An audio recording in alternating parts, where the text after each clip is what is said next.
अस्सलाम वालेकुम students, welcome back to the lecture.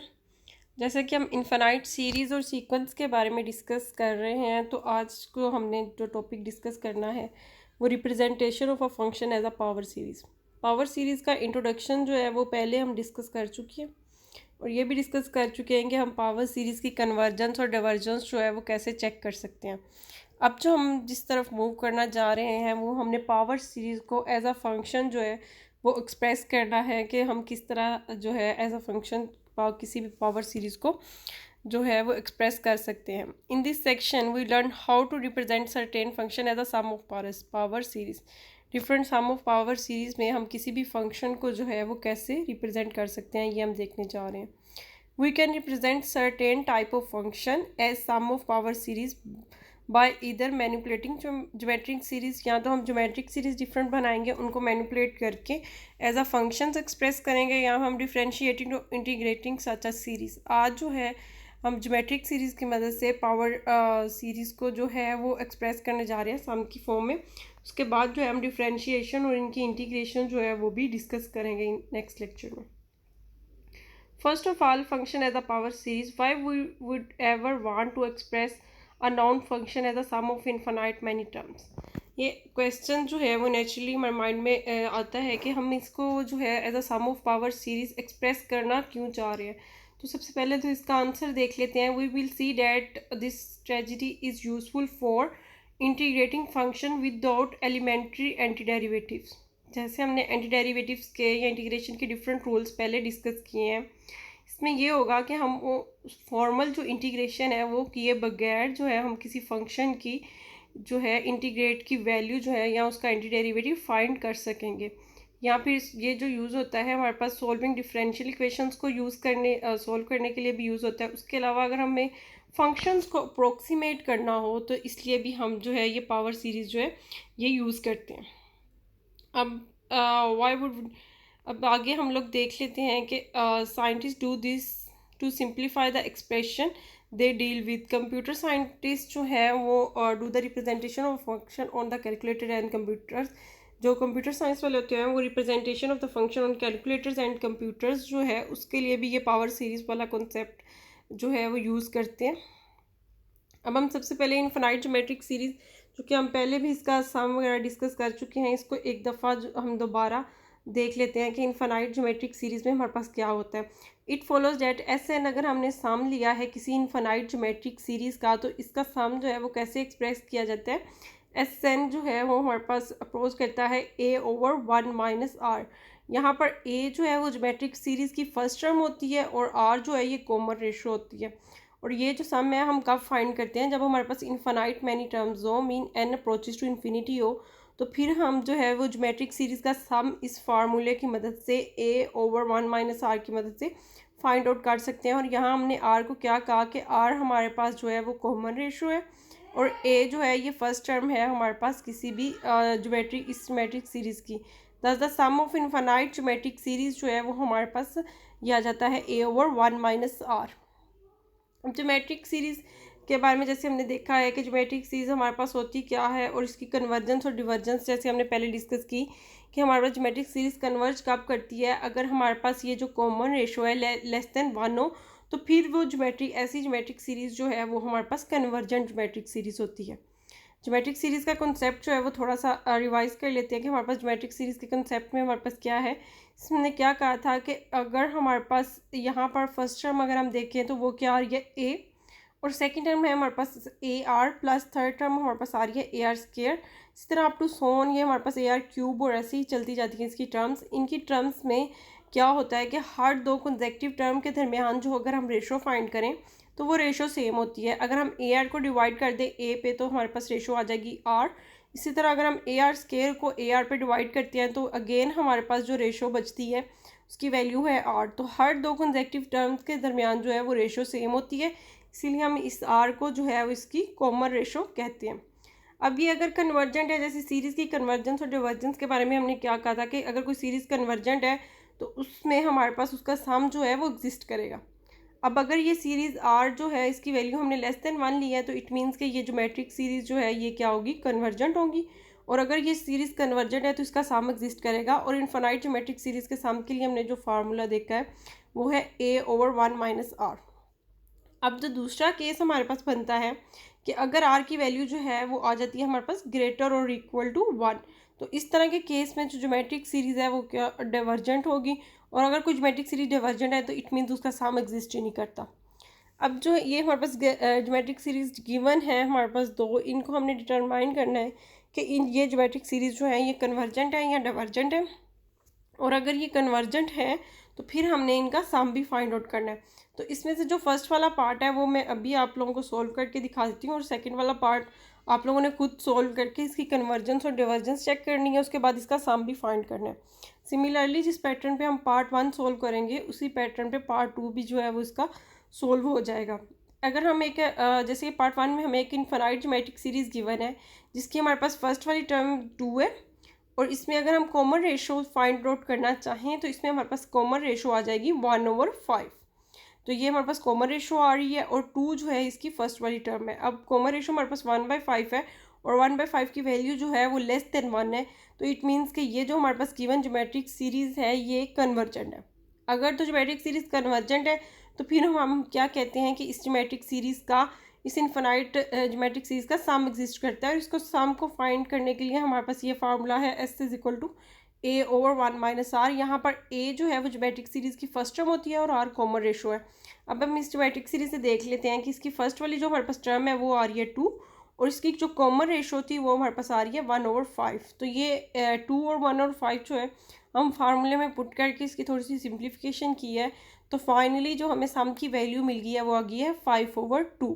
तो ये हमारे पास इस ज्योमेट्रिक इनफाइनाइट ज्योमेट्रिक सीरीज़ का सम आ गया। अब सेकंड वाला जो है वो आपने खुद चेक करना है। We start with the equation. अब हम जो है पावर सीरीज़ की तरफ मूव करने जा रहे हैं कि पावर सीरीज़ को हम फंक्शन में कैसे एक्सप्रेस कर सकते हैं। तो उसके लिए सबसे पहले जो है हम लोगों ने वेरी सिंपल एक रिज़ल्ट जो है उसको ऑब्ज़र्व कर लेते हैं, और इसकी मदद से ही हम बाकी एग्जांपल्स को इस तरह की फॉर्म में कन्वर्ट करके उनको भी हम फंक्शंस में लिख सकेंगे। अब यहाँ पर जो हमारे पास गिवन है वो है 1/1 - x। ठीक है, ये हमारे पास एक ज्योमेट्रिक सीरीज़ है जिसका सम जो है वो आ रहा है। ज्योमेट्रिक सीरीज़ हमारे पास क्या गिवन है जिसकी फर्स्ट टर्म 1 है +x, थर्ड टर्म इसकी हमारे पास x³ है plus up to so on. इसी तरह ये ज्योमेट्रिक सीरीज़ जो है ये इनफाइनाइट मैनी इसकी टर्म्स आएंगी और ये हमारे पास एक ज्योमेट्रिक सीरीज़ आ रही है। अब इसका सम जो है वो उसी तरीके से हमने फाइंड किया है कि इसकी फर्स्ट वाली टर्म क्या थी a, उसकी वैल्यू हमारे पास आ रही है 1, तो हमने एक ही जगह 1 पुट कर दिया फार्मूले में, और 1 - r था, और r जो है हमारे पास कॉमन रेशो वो यहाँ पर x है, और यहाँ पर x पे हमारे पास कंडीशन गिवन है कि x is less than 1। It means कि रेशो इसकी लेस देन 1 है, तो इसका सम एग्जिस्ट करता है। इसलिए हमने इसका ये जो है इस ज्योमेट्रिक सीरीज़ के सम का फार्मूला हमने लिख लिया है 1/1 - x। इसकी थोड़ी सी और एक्सप्लेनेशन देख लेते हैं। यहाँ पर जैसे मैंने अभी आपको बताया कि a यहाँ पर हमारे पास फर्स्ट टर्म आ रही थी और r जो है वो हमारे पास यहाँ पर कॉमन रेशो आ रही थी, तो ये हमारे पास इस तरह इसका ये हमने सम जो है वो फाइंड कर लिया। इट मीन्स कि इस ज्योमेट्रिक सीरीज़ को हमने फंक्शन की फॉर्म में एक्सप्रेस कर लिया, और वो फंक्शन हमारे पास क्या आया है f(x) = 1/1 - x। ये जो है इस ज्योमेट्रिक सीरीज़ का जो सम आया था वो हमारे पास उसका फंक्शन बन गया। और अगर हम इस ज्योमेट्रिक सीरीज़ को फोकस करें तो ये बेसिकली हमारे पास पी सीरीज़ बन रही है। पी सीरीज़ में हमने क्या कहा था कि उसकी जो पावर है वो वेरी करती है, और जो हमारे पास पावर के अंदर वाला जो नंबर होता है वो रिमेन कांस्टेंट रहता है। अब यहाँ पर अगर हम देखें कि अगर हम x⁴n है और इस पर हमने समीशन अप्लाई किया है n = 0 to ∞, तो जब हम n की जगह 0 पुट करते हैं तो हमारे पास फर्स्ट वाली टर्म आ जाती है 1। जब हम n की जगह 1 पुट करते हैं तो हमारे पास x आ जाता है। इसी तरह जब हम n की जगह 2 पुट करते हैं तो x² up to so on x³, और इसी तरह इस ज्योमेट्रिक सीरीज़ की इनफाइनाइट मैनी टर्म्स बन जाती हैं। और ये एक पी सीरीज़ हमारे पास बन रही है क्योंकि इसमें ये पी की वैल्यू जो है ये वेरी कर रही है हमारे पास। और इसका हमने सम भी देख लिया कि ये फंक्शन की फॉर्म में कैसे हमारे पास बन रहा है 1/1 - x। इस एक्सप्रेशन को हमने याद रखना है और आगे एग्जांपल्स को हमने इस तरह की फॉर्म में कन्वर्ट करके उनके भी फंक्शंस जो है वो इससे रिलेट करके लिखने हैं। अब ज्योमेट्रिक सीरीज़ जो इक्वेशन 1 में हमें गिवन है इससे हमें इजीली शो हो जाता है कि क्योंकि ये sum of the series is the limit of the sequence of the partial sum, क्योंकि अगर हम पार्शियल सम पे लिमिट अप्लाई कर दें तो वही हमारे पास सम की वैल्यू होती है। जब हमने पार्शियल सम वाली सीरीज़ का लेक्चर डिस्कस किया था उसमें हमने ये चीज़ें डिस्कस की थी कि अगर इसमें हम लिमिट अप्लाई कर दें तो वही इसके सम की हमें वैल्यू दे देता है। इट मीन्स कि इन सब का जो पार्शियल सम है, nth पार्शियल सम, उसकी वैल्यू जो है वो हमारे पास हमने n तक ले ली है वैल्यूज़, तो वो हमारे पास आ गई 1 + x square plus up to सोन हमारे पास x⁻n तक हमने इसके nth पार्शियल सम जो है वो फाइंड कर लिए। अब यहाँ से हम इजीली देख सकते हैं कि नोटिस डैट जैसे कि जैसे हमारे पास n की वैल्यू जो है वो इंक्रीज़ होती है तो हमारे पास ये पार्शियल सम्स की जो वैल्यू है बिकम्स बेटर अप्रोक्सीमेशन, ये ज़्यादा हमें बेटर अप्रोक्सीमेशन देने लग जाता है फंक्शन के साथ। अब यहाँ पर हमने फंक्शन को रिप्रेजेंट किया है रेड लाइन से और डिफरेंट पार्शियल सम जो है वो हमने शो करवाए हैं। -1 से 1 के दरमियान हमने x की वैल्यू ली है और ये -1 से 1 जो है यही हमारे पास जो है इसकी कन्वर्जेंस जो है, इंटरवल ऑफ कन्वर्जेंस जो है वो -1 to 1 ही है। इस इंटरवल के दरमियान ही ये जो हमारे पास सीरीज़ है ये कन्वर्ज कर रही है। तो अब नेक्स्ट हम एक और जो है एक्सप्रेशन हमने ले लिया है, इसको हमने power series sum of power series में लिखना है और find the interval of convergence, और इसका हमने इंटरवल ऑफ कन्वर्जेंस जो है वो भी फाइंड करना है। दोनों चीज़ें हमने इसकी करनी है और उसी एक्सप्रेशन से हमने इसको रिलेट करने की कोशिश करनी है कि जो हमने एक्सप्रेशन देखा था उसमें हमारे पास था 1/1 - x। तो फिर हमने क्या कहा था कि उसको समीशन हमारे पास आ गया था, summation n is equal to 0 to ∞ x⁻n अगर हमारे पास 1/1 - x आता है। तो इस एक्सप्रेशन जो हमें गिवन है इसको भी हमने उसी तरह की फॉर्म में कन्वर्ट करना है और फिर उसके बाद इसका भी सम की वैल्यू हमारे पास वही बन जाएगी। इसको उस फॉर्म में कन्वर्ट करने के लिए हमारे पास 1/1 + x² है, तो हम प्लस हमने 2 नेगेटिव ले लिए, अगर हम इसको दोबारा कन्वर्ट करें तो ये मल्टीप्लाई होकर दोबारा हमारे पास 1 ही बन जाएगा। सिर्फ हमने उस तरह की फॉर्म में इसको कन्वर्ट किया और फिर यहाँ पर x की जगह जो भी एक्सप्रेशन था उस पूरे के ऊपर जो पावर आती है वो आ जाती है n। वहाँ पर सिंपली हमारे पास x था, यहाँ पर -x² है तो इसकी पावर हमारे पास आ गई n और summation n is equal to 0 to ∞, ये हमारे पास आ गया इसका सम। अब इसको हम जो है वो एक्सप्रेस कैसे कर सकते हैं, इसको हम लिख सकते हैं -1⁻n - 1 की हमारे पास पावर जो है वो ये n आ जाएगी और अगर हमारे पास ये x² के साथ ये n जब मल्टीप्लाई होगा तो ये हमारे पास बन जाएगा x⁻2n और -1⁻n जो है वो हमारे पास आ गया। इट मीन्स कि हम इसको एक्सप्रेस कर सकते हैं 1 - x² plus x⁻4 - x6 plus x8। ये हमारे पास एक अल्टरनेटिव सीरीज़ बन रही है जिसमें हम अगर देख सकते हैं कि हमारे पास अगर पावर जो है वो इवन है, देखिए हमारे पास इवन पावर्स ही आ रही हैं सारी, और एक हमारे पास अल्टरनेटिव सीरीज़ में हमारे पास एक प्लस में आ रही है टर्म और सेकंड वाली टर्म जो है वो नेगेटिव में आ रही है। इवन वाली टर्म्स इसमें हमारे पास नेगेटिव में आ रही हैं, मीन फर्स्ट वाली टर्म है तो सेकंड टर्म इसकी नेगेटिव में, थर्ड पॉजिटिव है, थर्ड ऑड वाली टर्म बनेगी और फिर जो है फोर्थ वाली टर्म जो है वो इवन वाली टर्म है वो हमारे पास अगेन नेगेटिव हो रही है। तो इस तरह ये हमने इसको पावर सीरीज़ में एक्सप्रेस जो है वो कर लिया है। अच्छा, अब यहाँ से हम क्लियरली देख सकते हैं कि ये हमारे पास जो है वो ज्योमेट्रिक सीरीज़ बन रही है क्योंकि हर दो टर्म्स के दरमियान जो है वो हमारे पास कॉमन रेशो सेम आ रही है।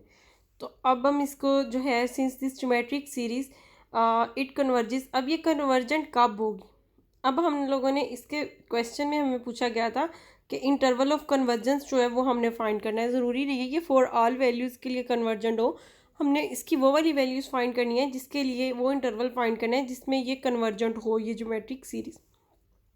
एक तो हमने इसको सम में एक्सप्रेस करना था, इस फंक्शन को हमने सम में एक्सप्रेस कर लिया और सम में एक्सप्रेस करने के बाद हमें पता चला कि ये हमारे पास एक ज्योमेट्रिक सीरीज़ बन रही है। अब ये ज्योमेट्रिक सीरीज़ बन रही है तो इसका इंटरवल ऑफ कन्वर्जेंस जो है वो किस चीज़ पे डिपेंड करेगा, जो इसकी कॉमन रेशो है। तो इसकी कॉमन रेशो हमारे पास आ रही है -x²। हम इजीली ऑब्जर्व कर सकते हैं, अगर हम यहाँ पे -x² को डिवाइड करते हैं 1 पे तो ये हमारे पास आ जाता है -x²। इसी तरह अगर हम x⁻4 को -x² पे डिवाइड करते हैं तो अगेन हमारे पास -x² आ जाता है। सिमिलरली हम नेक्स्ट भी चेक कर सकते हैं, -x⁻6 को अगर हम x⁻4 पे डिवाइड करते हैं तो हमारे पास आ जाता है -x²। तो इट मीन्स इसमें जो कॉमन रेशो हमारे पास आ रही है वो -x² हो रही है। और ज्योमेट्रिक सीरीज़ जो है वो कन्वर्जेंट कब होती है, जब उसकी जो कॉमन रेशो है वो लेस देन 1 हो। तो इट मीन्स कि इसकी कॉमन रेशो की एब्सोल्यूट वैल्यू अगर लेस देन 1 हो तो वो ज्योमेट्रिक सीरीज़ जो है वो कन्वर्जेंट होती है। अब -x के इसकी एब्सोल्यूट वैल्यू जो है एक्चुअली ये हमारे पास बन जाएगा x² इज़ लेस देन 1, या फिर हम कह सकते हैं कि x का जो मोड है, x की जो एब्सोल्यूट वैल्यू है वो मॉडुलस वैल्यू जो है वो हमारे पास क्या आनी चाहिए, लेस देन 1। तो इसको अगर हम एक्सपेंड करें तो ये हमारे पास बन जाता है -1 इज़ लेस और इक्वल टू, -1 से हम लेस और इक्वल जो है वो ग्रेटर और इक्वल x की वैल्यू लेते हैं और उसको लेस और इक्वल हमें लेना पड़ता है 1 से। तो एक्चुअली जो इंटरवल ऑफ कन्वर्जेंस है वो -1 से लेकर 1 तक बन जाएगा। वो क्लियरली हमें इस मोड वाली वैल्यू से पता चल जाता है। हेंस हमारे पास जो इस एग्जाम्पल के लिए इंटरवल ऑफ कन्वर्जेंस आया इस फंक्शन के लिए वो हमारे पास आ गया -1 to 1। अगर हम एग्जाम्पल चेंज करते हैं तो हमारे पास इंटरवल ऑफ कन्वर्जेंस भी वेरी कर सकते हैं। अब हमने नेक्स्ट एक और जो है find a power series representation. अब इसकी हमने पावर सीरीज रिप्रेजेंटेशन जो है वो फाइंड करनी है। ये सेकंड एग्जांपल हम देखने लगे हैं। इसमें हमारे पास जो फंक्शन गिवन है वो है 1/x+2। अगेन जो हम लोगों ने स्टार्ट में फंक्शन डिस्कस किया था 1/1 - x, इसको भी हम जो है वो ही उसी इक्वेशन 1 के फॉर्म में इसको भी कन्वर्ट करेंगे और फिर इसको सोल्व करेंगे। सबसे पहले तो हमें जो है 1/1 चाहिए था। हमें ये डिनोमिनेटर में 2 आ रहा था, हमें यहाँ पर जो है वो 1 चाहिए। तो हमने इसको जो है वो 2 को कॉमन ले लिया यहाँ से, ताकि हमारे पास यहाँ पर डिनोमिनेटर में 1 बन जाए अकेला। ठीक है, 2 को हमने कॉमन लिया तो ये हमारे पास आ गया, अंदर आ गया 1 + x/2 आ गया। अब नेक्स्ट जो हमें चाहिए था वो यहाँ पर नेगेटिव साइन चाहिए। तो अगेन जैसे हमने एग्जाम्पल 1 में किया कि नेगेटिव से मल्टीप्लाई कर दिया और 2 टाइम्स हमने नेगेटिव नेगेटिव को मल्टीप्लाई होकर अगेन ये प्लस ही बन जाता है। तो हमने वही दोबारा हमने प्रोसेस जो है वो देखा कि हम दोबारा इसी तरह लिख सकते हैं। अब ये 1/2 तो कांस्टेंट है, ये हमारे पास समीशन से बाहर आ जाएगा और समीशन के अंदर हमारे पास जो यहाँ पर x की जगह आता है उसकी पावर n आती है हमारे पास। तो यहाँ पर अब हमारे पास x की जगह आ रहा है -x/2 और इसकी पावर में आ रहा है n। तो इट मीन्स कि हमारे पास आ जाएगा जब समीशन में हम लिख रहे हैं -1n, -1 आ जाएगा और उसकी पावर हमारे पास आ रही है n और x की पावर भी n आ रही है। यहाँ पर हमारे पास इस 2 की पावर जो है वो भी n ही आ रही थी, लेकिन एक 2 हमारे पास साथ मल्टीप्लाई हो रहा था, इसलिए मैंने इसकी पावर जो है वो n+1 लिख दी है। ठीक है, एक 2n जो है वो यहाँ से आया है और एक 2 ये है, तो ये मल्टीप्लाई होकर टोटल जो है हमारे पास 2n+1 बन गया।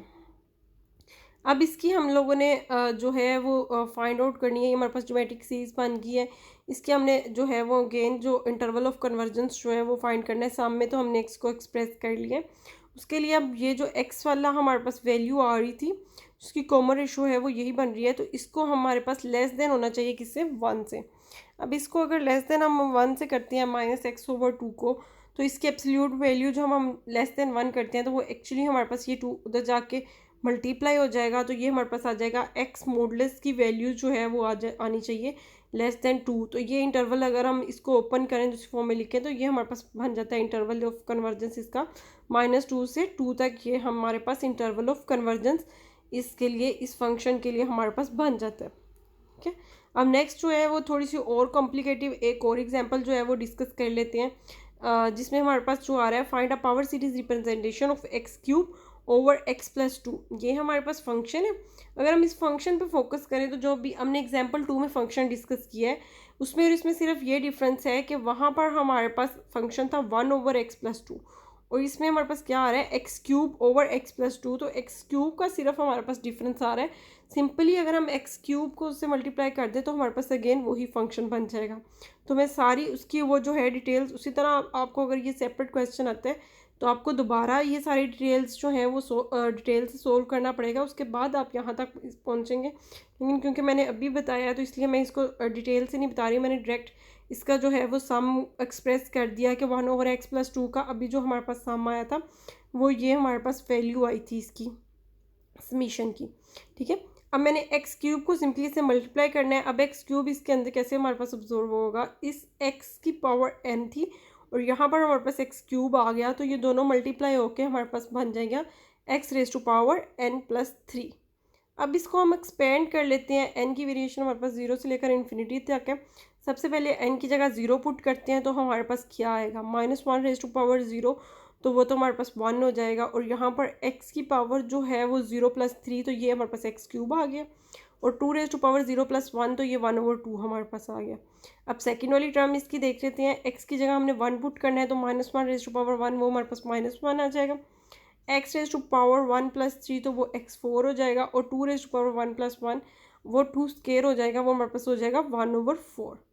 इसी तरह इसकी आप थर्ड वाली टर्म भी वेरीफाई कर सकते हैं, फोर्थ वाली भी टर्म वेरीफाई कर सकते हैं। और इसकी ये ही टर्म्स जो है वो अप टू सोन हमारे पास इन्फिनिटी तक बनती जाएंगी। अब हमारे पास ये जो x³ जो है इसको हम मूव कर सकते हैं समीशन के अंदर, क्योंकि इसमें हमारे पास n नहीं आ रहा था। ठीक है, ये समीशन के अंदर भी जा सकता है और इसको हम कॉमन भी ले सकते थे, इसलिए हमने इसको समीशन के अंदर मूव कर लिया। अब ये हमारे पास एक ज्योमेट्रिक सीरीज़ आ गई है। और इस ज्योमेट्रिक सीरीज़ की जो फाइनली जो इसको हम एक्सप्रेस कर सकते हैं, एक तो ये वे था कि हमने इसको एक्सप्रेस किया n = 0 से इन्फिनिटी तक। अगर हम 0 से इन्फिनिटी तक एक्सप्रेस कर रहे हैं तो फिर इस ज्योमेट्रिक सीरीज़ का हमारे पास आंसर जो है वो ये आता है कि इसको समीशन फॉर्म में या पावर सीरीज़ की फॉर्म में हम इस तरह लिख सकते हैं इस फंक्शन को। लेकिन अगर हम n की वेरिएशन जो है वो 3 से स्टार्ट करना चाह रहे हैं, क्योंकि अगर हम चाहते हैं कि x की पावर सिर्फ n आ जाए, तो फिर हमारे पास ये जो है वो किस तरह चेंज होगी इसको देख लेते हैं। कि अगर हमारे पास n जो है n = 3 to इन्फिनिटी हो जाए, तो फिर हमारे पास यहाँ पर क्या होगा, क्या इसकी चेंजेस आएंगी। ये जो +3 हो रहा है यहाँ पर हमारे पास सिर्फ x⁻n आ जाएगा। इसमें -1⁻n था, तो ये हमारे पास n-3 हमें करना पड़ेगा। और यहाँ पर n+1 है तो n-2 आ जाएगा। तो इसको देख लें हम लोग जो है वो -1 हमारे पास क्या क्या इसकी चेंजेस आएंगे। हमने अब यहाँ पर क्या किया कि n = 3 to इन्फिनिटी कर दिया, तो x⁻n आ गया, क्योंकि हमने 3 जो है वो स्टार्ट ही 3 से ले लिया है। जो +3 हो रहा था वो वाला काम जो है यहाँ पर फर्स्ट वैल्यू n की जो आनी थी वो 0 आनी थी, और इसमें हमारे पास क्या होना था, +3 होना था। अब हमने n 3 से ले लिया, तो यहाँ पर हमारे पास आ गया x⁻n। अब सेकेंडली जो है इसको 2 को हमें देखना पड़ना था कि ये हमारे पास क्या आ रहा है। ये 2 की पावर n+1 थी। ठीक है, अब हमने जब n की वैल्यू 0 से स्टार्ट हो रही थी, अब हम 3 से स्टार्ट कर रहे हैं, तो इसमें अगर हम -3 करते हैं तो +1 -3 जो है ये हमारे पास आ जाएगा -2। अब -1 की जो पावर है ये देखें, ये n-1 हमने क्यों ली, जब इसकी पावर n थी तो तब हमारे पास क्या हो रहा था कि फर्स्ट वाली टर्म हमारे पास पॉजिटिव आ रही थी, सेकंड वाली हमारे पास क्या आ रही है, नेगेटिव टर्म आ रही है, थर्ड वाली हमारे पास क्या आ रही है, पॉजिटिव टर्म आ रही है।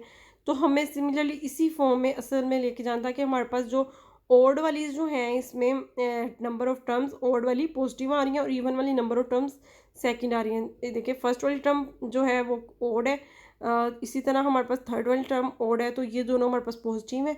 और सेकंड वाली टर्म और फोर्थ वाली टर्म जो है तो ये ओड वाली टर्म्स हमारे पास पॉजिटिव हो रही हैं और इवन वाली नेगेटिव हो रही हैं। ठीक है, तो अब जब हमने n की वैल्यू जो है वो 0 से स्टार्ट थी, अब n की वैल्यू हमने 3 से स्टार्ट किया है, तो वो फर्स्ट वाली टर्म जो है वो ओड बनेगी, इसलिए हमने n-1 कर लिया ताकि हमारे पास -1 की पावर इवन बन जाए, ताकि जो फर्स्ट वाली टर्म है वो हमारे पास पॉजिटिव आए। अगर -1 की पावर इवन हो जाएगी, क्योंकि n जो है वो ओड है। ठीक है, फर्स्ट वैल्यू पॉसिबल हम n की क्या पुट करेंगे, वो 3 पुट करेंगे, तो हमारे पास अगर n की वैल्यू जो है वो हम फर्स्ट वैल्यू 3 पुट करते हैं, तो ये हमारे पास क्या बन रहा है, n-1 जो है ये वाली टर्म हमारे पास एक इवन टर्म बन जाएगी, क्योंकि हमें पता है कि अगर हम किसी और नंबर में से -1 कर दें तो वो हमारे पास इवन बन जाता है। तो इसलिए मैंने -1 की पावर जो है वो n-1 इसको हम ले ली है। आप इसको अगर जो है वो एक्सपेंड करके देखना चाहें तो इसको आप एक्सपेंड करके इसकी टर्म्स जो है वो मैच कर सकते हैं कि अगेन आपके पास यही सारी टर्म्स जो हैं वो बनेंगी, जैसे कि अभी हमने यहाँ पर एक्सपेंड करके वेरीफाई किया था। ठीक है, अब ये यहाँ पर जो है वो लास्ट पॉइंट क्या था कि हमने रेडियस ऑफ कन्वर्जेंस जो है वो फाइंड करना था कि इसका वो इंटरवल ऑफ कन्वर्जेंस जो है वो क्या आ रहा है। अब इंटरवल ऑफ कन्वर्जेंस जो है वो x पे डिपेंड कर रहा था। अगेन यहाँ पर हमारे पास x की वैल्यू जो है वो हमारे पास -1/2 है, तो ये हमारे पास -1/2 जो है वो लेस देन जब 1 होगा, तो एक्चुअली हमारे पास इंटरवल ऑफ कन्वर्जेंस जो है वो अगेन वही बन रहा है -2 से लेकर 2 तक, ये हमारे पास इंटरवल ऑफ कन्वर्जेंस बन रहा है। तो इससे हमें ये पता चलता है कि देखिए फंक्शन हमारे पास चेंज हो गया था, इसमें x³ आ गया था, उसके बावजूद जो है इसका इंटरवल ऑफ कन्वर्जेंस जो है वो चेंज नहीं हुआ। अब इंशाल्लाह नेक्स्ट लेक्चर में हम इनकी डिफ्रेंसिएशन और इंटीग्रेशन डिस्कस करेंगे। के अल्लाह हाफिज़, स्टे इन टच।